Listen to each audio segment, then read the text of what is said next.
இபிஎஸ்க்கு shock கொடுப்பாரா OPS? எதிர்பார்க்கப்படும் அடுத்தடுத்த நகர்வுகள் என்ன?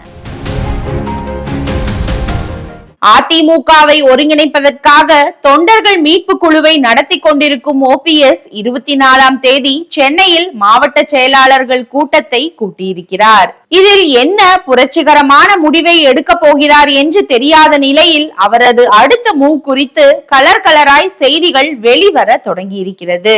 இபிஎஸ்ஐ பகைத்துக் கொண்டு ஓபிஎஸ் பின்னால் அணிவகுத்த முக்கிய தலைவர்களில் ஒரத்தநாடு வைத்திலிங்கமும் முதுகுளத்தூர் ராமர் எம்பியும் தான் தற்போது மிஞ்சி நிற்கிறார்கள். அதிலும் வைத்திலிங்கம் எந்த நேரத்திலும் எந்த பக்கமும் சாயலாம் என்ற பேச்சும் ஓடிக்கொண்டிருக்கிறது.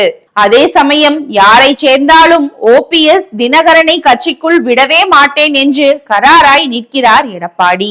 என்றாலும் இவர்கள் இருவரையும் கூட்டணிக்குள் கொண்டு வரும் முயற்சிகளை இன்னமும் கைவிடவில்லை பாஜக.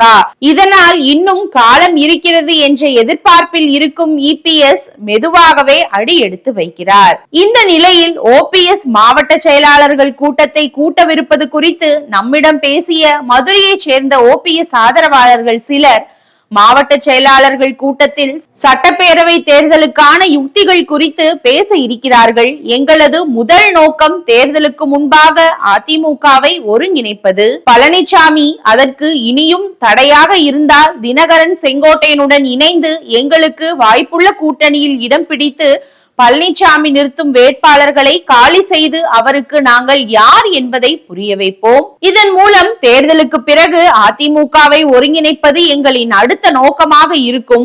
அதற்காக என்னவெல்லாம் செய்ய முடியுமோ அதை செய்வோம் என்றனர். இதனிடையே தனது போடி தொகுதியை கைப்பற்றும் முதல்வரின் கனவு ஒருபோதும் பலிக்காது என்று ஓபிஎஸ் சொல்லி இருந்தாலும் போடிக்கு பதிலாக திருவாடனை தொகுதியில் போட்டியிடும் யோசனையிலும் இருப்பதாக சொல்லும் சிலர் அதற்காக அவரது குடும்பத்தினர் அங்கே சில முன்னேற்பாடுகளை செய்து வருவதாகவும் சொல்கிறார்கள்.